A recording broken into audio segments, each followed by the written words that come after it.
こんばんは、KY スタイルです。今日は東京でおすすめの文房具店を5つご紹介します。1軒目は中目黒にあるトラベラーズファクトリーさん。店名からして旅好きと文房具好きに捧ぎまくります。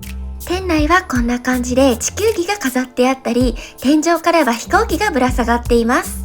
店内はレトロ可愛い雰囲気でおしゃれな文房具でいっぱい。中目黒以外だと東京駅構内と成田空港、京都にも店舗があります。旅にまつわる文房具も多くて、私のおすすめはトラベラーズノートとマスキングテープ。マスキングテープで特におすすめしたい商品がこちら。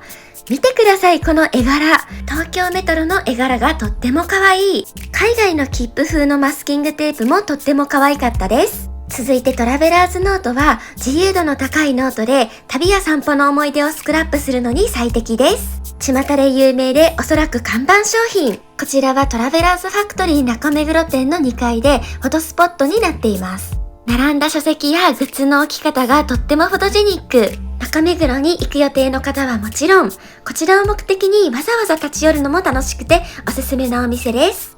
2軒目は押上にあるシングス&サンクス。スカイツリー近くの裏路地に佇んでいるお店。カフェも併設されています。こちら外観からしてレトロ可愛いですが、ヴィンテージ文具好きにはたまらないお店。海外のレトロな紙物も充実している貴重なお店です。まるでフランスとか海外の飲みの市に来たような宝探しが楽しめるお店です。こういうおしゃれな紙物を持っていると、一気にノートや日常品が垢抜けますよね。私のお気に入りでおすすめ品はこちら。海外の昔の紙の切符。とっても可愛いです。3軒目は銀座の伊東屋。クリップの看板がとっても可愛い文房具好きの聖地。高級ブティック店が立ち並ぶ銀座のメイン通りで営業していて、明治37年創業の文具店の老舗です。豊富な品揃えとエッジの効いた商品、高級文具なども取り揃えていて、文房具好きは一度は訪れたい夢のような場所です。いや、訂正します。一度来たら何度も通ってしまう場所だと思います。銀座のメイン通りという好立地にあるため、私はちょくちょく来ています。見てください、このマスキングテープの品揃い。日本の文房具は海外でも高評価なせいか、最近海外の方もよく見かけます。こちらは文具にまつわる本。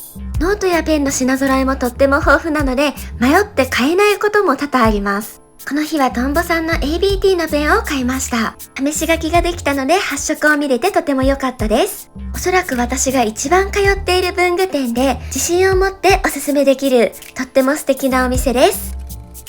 4軒目は神保町にある文房堂。こちらは先ほどの伊東屋さんよりさらに歴史が古い明治20年創業の文具店の老舗です。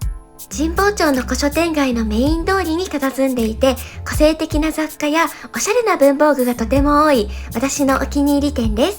神保町は大好きな街で、神保町シアターで映画を見たり、神保町の喫茶店でお茶するのが好きなので、こちらもかなりの頻度で訪れているお気に入り店です。お店もお店の雰囲気も置いてある商品もどこかジブリっぽくてとってもそそります。マスキングテープとポストカードの品揃えが特に多くてとっても楽しいお店です。そして文房堂のカフェもとってもおすすめです。クラシカルでエレガントな雰囲気でとっても落ち着いているのに良心的な価格でお茶を楽しめます。こちらのカフェもとってもお気に入りです。5軒目は吉祥寺にあるサブロ。こじゃれた小さなお店で人口密度が高いため撮影は NG ということで、今回は外観だけご紹介します。